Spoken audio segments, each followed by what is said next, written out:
सिंह राशि वालों, इस विशेष वीडियो में हम सिंह राशि के जातकों के लिए 3 नवंबर से 30 नवंबर 2025 की अवधि का अत्यंत सूक्ष्म और गहन विश्लेषण करेंगे। सिंह राशि वालों, नवंबर 2025 को समझने के लिए आपको इसे 2 भागों में देखना होगा। महीने का पहला भाग विशेष रूप से शुरुआती कुछ दिन एक तैयारी का चरण है, लेकिन 2 नवंबर के बाद से जो ग्रहों का खेल शुरू हो रहा है वो अभूतपूर्व है। इस महीने आपकी कुंडली में 1 नहीं, 2 नहीं, बल्कि कई शक्तिशाली राजयोग एक साथ सक्रिय हो रहे हैं। ये एक दुर्लभ संयोग है जो जीवन को पूरी तरह से बदलने की क्षमता रखता है। आइए उन विशाल ग्रहों की चालों को समझते हैं जो इस महीने के मुख्य सूत्रधार हैं। सबसे बड़ा परिवर्तन है सूर्य का नीच भंग राजयोग, जो 2 नवंबर से शुरू हो रहा है। देखिए, आप सिंह राशि के हैं और आपके राशि स्वामी स्वयं सूर्य देव हैं। जब तक आपका स्वामी मजबूत नहीं होता, आप में शक्ति कैसे आएगी? महीने की शुरुआत में सूर्य अपनी सबसे कमजोर राशि तुला में आपके तीसरे घर में है। इसे नीच अवस्था कहते हैं, जो आत्मविश्वास में भारी कमी लाती है। लेकिन 2 नवंबर को एक चमत्कार होता है। तुला राशि के स्वामी शुक्र स्वयं अपने ही घर में प्रवेश कर जाते हैं। ज्योतिष का एक गहरा नियम है कि जब कोई ग्रह अपनी नीच राशि में हो और उस राशि का स्वामी उसी के साथ या केंद्र में आ जाए, तो नीचता भंग हो जाती है और एक महाशक्तिशाली नीच भंग राजयोग का निर्माण होता है। ये एक सोए हुए शेर के जागने जैसा है, और 16 नवंबर को जब सूर्य वृश्चिक राशि में प्रवेश करेंगे तो ये शक्ति और भी स्थिर हो जाएगी। दूसरा महायोग है भूमि भवन का, जो मंगल के रोचक महापुरुष योग से बन रहा है। मंगल आपके लिए सिर्फ एक ग्रह नहीं है, वे आपके भाग्य के स्वामी नवमेश और आपके सुख के स्वामी चतुर्थेश हैं। और पूरे महीने ये मंगल अपनी ही राशि वृश्चिक में आपके सुख स्थान यानी चौथे घर में विराजमान रहेंगे। जब भी मंगल अपनी राशि या उच्च राशि में होकर केंद्र भाव में बैठते हैं तो रोचक नामक पंच महापुरुष योग बनता है। ये योग व्यक्ति को भूमि भवन वाहन अचल संपत्ति और जीवन में हर प्रकार का सुख प्रदान करता है। यह आपके भाग्य को सीधे आपके घर और सुख से जोड़ रहा है। तीसरा योग है अचानक लाभ का, जो बृहस्पति के वक्री होने से बन रहा है। 11 नवंबर से देवगुरु बृहस्पति, जो आपके लिए संतान, शिक्षा और अचानक होने वाली घटनाओं के स्वामी हैं, वे आपके 12वें घर में अपनी उच्च राशि कर्क में गोचर कर रहे हैं और 11 नवंबर को वे वक्री हो जाएंगे, यानी उल्टी चाल चलने लगेंगे। ज्योतिष का एक सिद्धांत कहता है कि जब कोई शुभ ग्रह वक्री होता है तो उसकी शुभ फल देने की क्षमता 3 गुना तक बढ़ जाती है। बृहस्पति का वक्री होकर आपके सुख, रोग और बाधाओं के भाव पर दृष्टि डालना इन क्षेत्रों में चमत्कारी परिणाम देगा। और चौथा बड़ा बदलाव है रुकावटों का अंत, जो शनि के मार्गी होने से होगा। आप पिछले 2.5 वर्षों से शनि की ढैया के प्रभाव में हैं, जो आपके 8वें घर से चल रही है। ऊपर से 13 जुलाई 2025 से शनि वक्री भी थे, जिससे निराशा, देरी और हर काम में बाधा का अनुभव हो रहा था। 28 नवंबर को शनिदेव सीधी चाल चलने लगेंगे। एक क्रूर ग्रह का मार्गी होना उसके नकारात्मक प्रभाव को कम कर देता है। ये ऐसा है मानो आपके रास्ते से एक बहुत बड़ा पत्थर हटा दिया गया हो। आपके रुके हुए काम अब तेजी से आगे बढ़ेंगे। अंत में शुक्र का शक्तिशाली गोचर पराक्रम से सफलता का संकेत दे रहा है। शुक्र आपके करियर के स्वामी हैं। उनका 2 नवंबर को अपनी ही राशि तुला में आपके तीसरे भाव में आना एक स्पष्ट संदेश दे रहा है कि इस महीने आपकी सफलता किसी की सिफारिश से नहीं, बल्कि आपके अपने साहस, आपकी कम्युनिकेशन स्किल्स और आपकी कड़ी मेहनत से मिलेगी। तो कुल मिलाकर यह महीना संघर्ष से सिंहासन तक की यात्रा है। यह महीना आपके पुरुषार्थ को भाग्य का साथ मिलने का है। चलिए अब आपके व्यक्तित्व और स्वास्थ्य पर पड़ने वाले प्रभाव को और गहराई से समझते हैं। महीने की शुरुआत में केतु का आपके लग्न यानी पहले ही घर में बैठना आपको थोड़ा दिशाहीन और अपने आप से कटा हुआ महसूस करा सकता है। आप सोच सकते हैं, मैं कौन हूं, मुझे जीवन में क्या करना है। इसके साथ जब 16 नवंबर तक आपके राशि स्वामी सूर्य नीच के होंगे तो यह भावना और गहरी हो सकती है। आपको शारीरिक रूप से भी ऊर्जा में कमी, कम रोग प्रतिरोधक क्षमता और एक अजीब सी मानसिक थकावट महसूस हो सकती है। लेकिन 2 नवंबर की तारीख को अपने कैलेंडर में चिन्हित कर लीजिए। जैसे ही शुक्र का गोचर होगा और सूर्य का नीच भंग राजयोग सक्रिय होगा, आपकी पूरी काया पलट हो जाएगी। आपका ऑरा, आपका तेज, आपकी वाणी में अधिकार, सब कुछ वापस लौट आएगा। लोग आपकी ओर आकर्षित होंगे। आप फिर से वही कमांडिंग और अथॉरिटेटिव महसूस करेंगे जिसके लिए आप जाने जाते हैं। 16 नवंबर के बाद सूर्य के वृश्चिक राशि में जाने से ये स्थिरता और भी बढ़ जाएगी। जो स्वास्थ्य समस्याएं शनि के वक्री होने के कारण चल रही थीं, जैसे पैरों में दर्द या सिर दर्द, उनमें भी आपको 28 नवंबर के बाद स्पष्ट सुधार देखने को मिलेगा। कुल मिलाकर यह महीना आपके व्यक्तित्व के पुनर्जन्म का महीना है। करियर के दृष्टिकोण से यह महीना अभूतपूर्व सफलता का वादा करता है। आइए इसे दो भागों में बांटते हैं, नौकरी पेशा लोग और व्यवसायी। नौकरी पेशा लोगों के लिए आपके दशम भाव के स्वामी शुक्र तीसरे भाव में है। इसका अर्थ है कि प्रमोशन या वेतन वृद्धि के लिए आपको अपने सीनियर्स के सामने अपनी बात बहुत प्रभावशाली ढंग से रखनी होगी। आपकी प्रेजेंटेशन स्किल्स, आपकी लिखने की क्षमता और आपकी कम्युनिकेशन ही आपकी सबसे बड़ी ताकत होगी। 2 नवंबर के बाद सीनियर्स जो अब तक आपको नज़रअंदाज कर रहे थे, वे भी आपका समर्थन करने लगेंगे। 16 नवंबर के बाद सूर्य की दृष्टि आपके कर्म स्थान पर पड़ेगी, जो ये दर्शाता है कि आपको सरकार की ओर से कोई सम्मान या आपके काम के लिए कोई बड़ा पुरस्कार मिल सकता है। 28 नवंबर को शनि के मार्गी होते ही जो प्रमोशन या ट्रांसफर रुका हुआ था, उसमें गति आ जाएगी। व्यवसायियों के लिए आपके 7वें भाव में राहु है, जो साझेदारी में कुछ भ्रम पैदा कर सकते हैं, लेकिन मंगल का रोचक योग आपको रियल एस्टेट, कंस्ट्रक्शन या कृषि से जुड़े व्यवसाय में जबरदस्त लाभ दिलाएगा। शुक्र का गोचर मीडिया, लग्जरी आइटम्स, फैशन और क्रिएटिव फील्ड से जुड़े लोगों के लिए सुनहरे अवसर लाएगा। आप नए और प्रभावशाली संपर्क बनाएंगे जो आपके व्यवसाय को नई ऊंचाइयों पर ले जाएंगे। कोई रुका हुआ सरकारी टेंडर भी पास हो सकता है। सलाह यही है कि साझेदारी में पारदर्शिता बनाए रखें। अब बात करते हैं धन की, जो किस महीने का एक और मुख्य आकर्षण है। आपकी कुंडली में धन और लाभ दोनों भावों के स्वामी बुध है, जो मंगल के साथ चौथे घर में बैठे हैं। ये सीधे तौर पर संपत्ति से धन लाभ का संकेत दे रहा है। 2 नवंबर के बाद शुक्र के गोचर से आपकी आय में अप्रत्याशित वृद्धि के योग बन रहे हैं।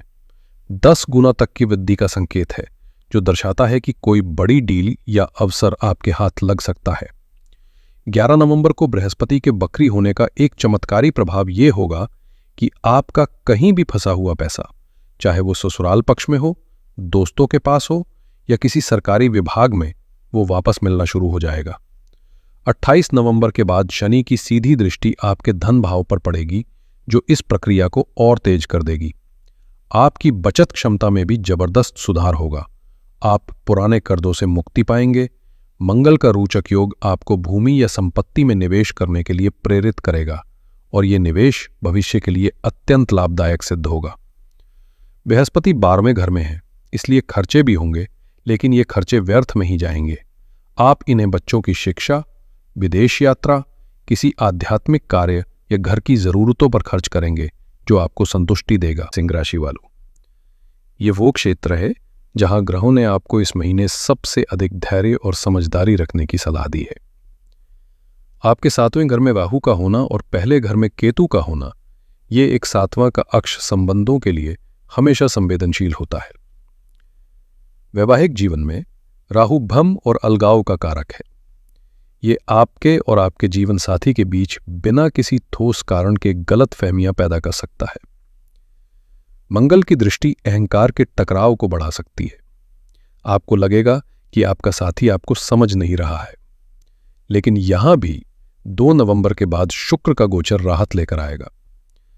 शुक्र प्रेम और सद्भाव के ग्रह हैं। उनका प्रभाव आपके रिश्ते में मिठास खोलेगा और बहस को कम करेगा। 16 नवंबर के बाद मंगल के अस्त होने से आक्रामकता में कमी आएगी। आपको सलाह दी जाती है कि संवाद बनाए रखें और एक दूसरे को समय दें।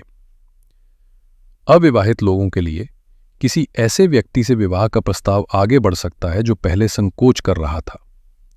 हालांकि राहु की दृष्टि शुक्र पर होने के कारण किसी भी गुप्त प्रेम संबंध के उजागर होने का खतरा भी है, इसलिए सावधानी बरतें।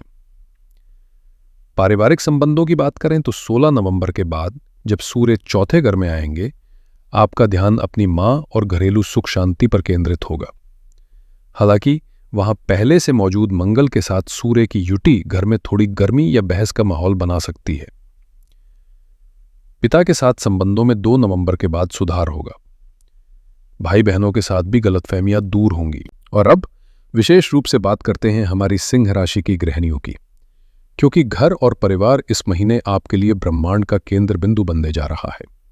आप इस महीने अपने घर की साम्राज्ञी बनेंगी। आपके सुख स्थान यानी चौथे घर में मंगल रोचक महापुरुष योग बना रहे हैं। ये एक असाधारण स्थिति है। इसका अर्थ है कि आप इस महीने अपने घर की बागडोर पूरी तरह से अपने हाथ में लेंगी। आप ऊर्जा और आत्मविश्वास से भरी रहेंगी। घर का रेनोवेशन कराना, नई साज सज्जा करना, कोई नया वाहन या कीमती घरेलू उपकरण खरीदना, इन सभी चीजों के लिए ये एक अद्भुत समय है। आप जो भी फैसला लेंगी वो पूरे परिवार के हित में होगा और उसे सराहा जाएगा। आप सिर्फ एक गृहिणी नहीं बल्कि अपने घर की असली साम्राज्ञी की तरह महसूस करेंगी। पति के साथ संबंधों में धैर्य रखने की आवश्यकता है। जैसा कि हमने पहले चर्चा की, 7वें घर में राहु है। हो सकता है कि आपके पति अपने काम में बहुत व्यस्त रहें या किसी वजह से आपको पूरा समय ना दे पाए, जिससे आपको अकेलापन महसूस हो।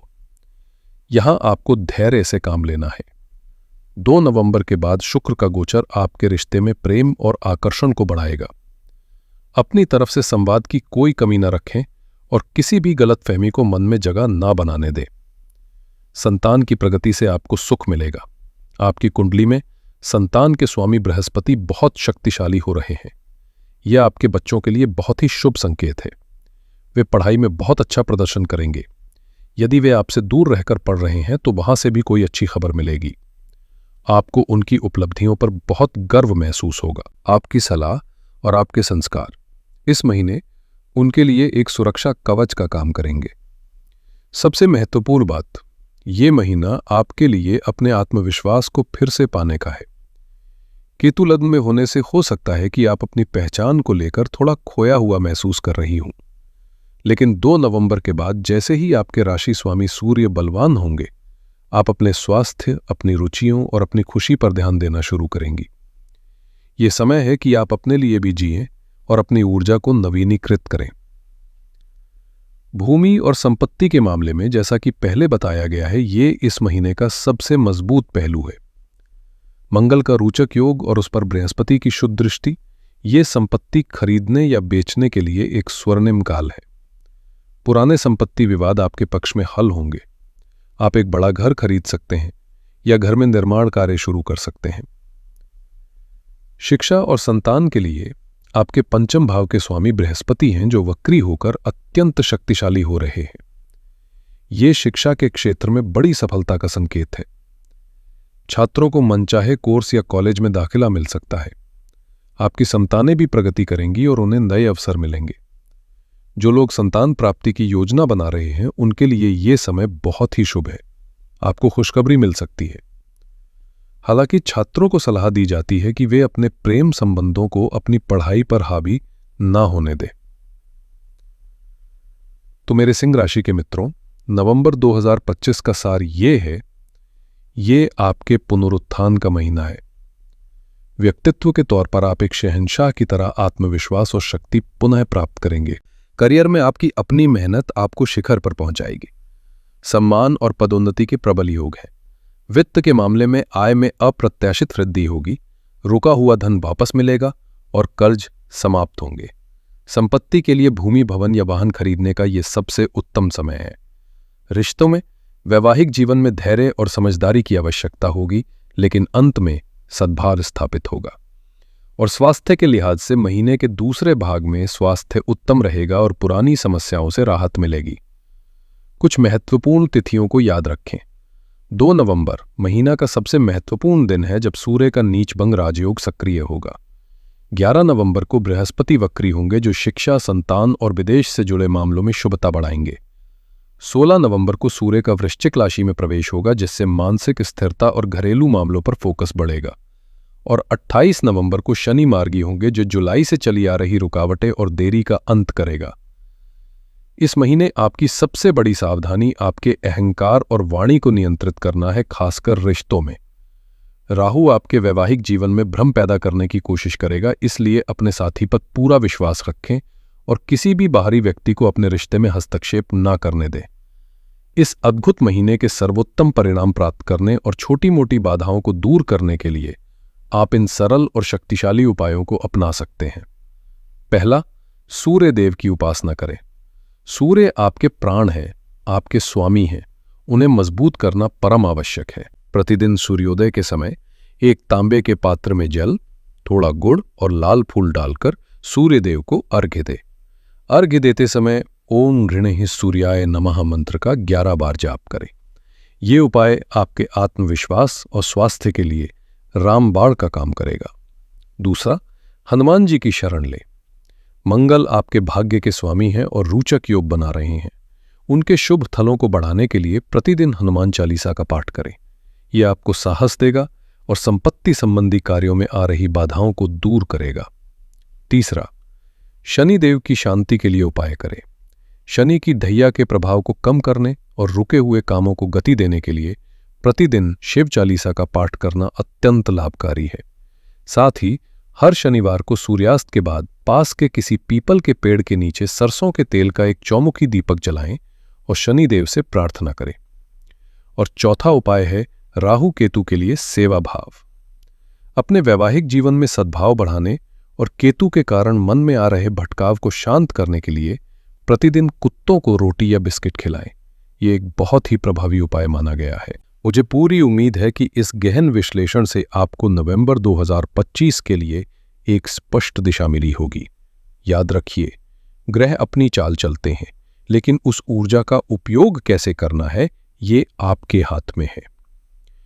ये महीना आपको हर वो अवसर देगा जिसके आप हकदार हैं। अब समय है कि आप अपनी पूरी शक्ति के साथ आगे बढ़ें और अपने सिंहासन पर अपना अधिकार स्थापित करें। अगर आपको ये वीडियो जानकारीपूर्ण और उपयोगी लगी हो तो कृपया इसे लाइक करें, अपने सभी सिंह राशि के मित्रों और परिवारजनों के साथ शेयर करें और हमारे चैनल को सब्सक्राइब करना बिल्कुल न भूलें, ताकि आप भविष्य में भी ऐसे ही गहन विश्लेषण से जुड़े रहें। आपके लिए आने वाला महीना शाही और सफल हो। हर हर महादेव।